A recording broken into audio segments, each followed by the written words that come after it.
Wieħed mill-awturi tar-rapport tat-telfa tal-Partit Nazzjonalista innota kif elementi estremisti fil-partiti politiċi jagħmlu ħsara lill-istess partit li jkunu jimmilitaw fih.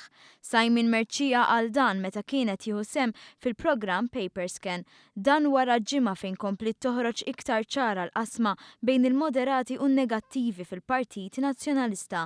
B'dawn tal-aħħar ikunu dawk li leħinhom jinstema l-iktar. Kull meta jkollok nies, ħankun ġenerali, li jgħidulhom mnemonic warriors, dan hemm kodba sħaħ fuq il-politika dwarhom, ħafna drabi daw jagħmlu ħsara.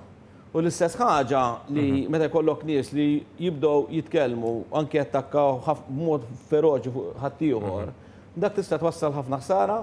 Simon Merċija u oħrajn taw il-parir li l-Partit Nazzjonalista għandu jinfatam minn bloggers li attakkaw b'mod feroċi u personali.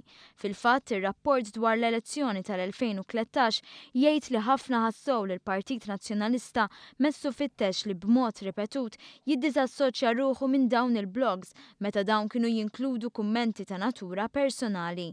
Ir-rapport jgħid li b'konsegwenza il-Partit Nazzjonalista spiċċa weħel b'dak kollu li persuni li jissimpatizzaw miegħu kienu qegħdin jiktbu fil-blogs tagħhom. Mistoqsi dwar dawn il-bloggers Simon Merċija wieġeb hekk. Issa il-Partit Nazzjonalista għandu jkollu l-linja tiegħu. Il-qasma fiħdan il-Partit Nazzjonalista kienet innotata wkoll mid-deputat mexxej tal-Partit Laburista Tony Abela li fil-programm ta' diversi eżempji ta' kif din deret evidenti. Fil-Partit Nazzjonalista hemm l-element tal-moderati wkoll. Li naħseb laqqas huma f'minoranza. Kif taraħ inti Isma' permettili, però li ġiet jiġri jidi. Li fil-Partit Nazzjonalista dawk li makkaniti huma li għandhom il-poter u l-magna tal-partit f'idejhom.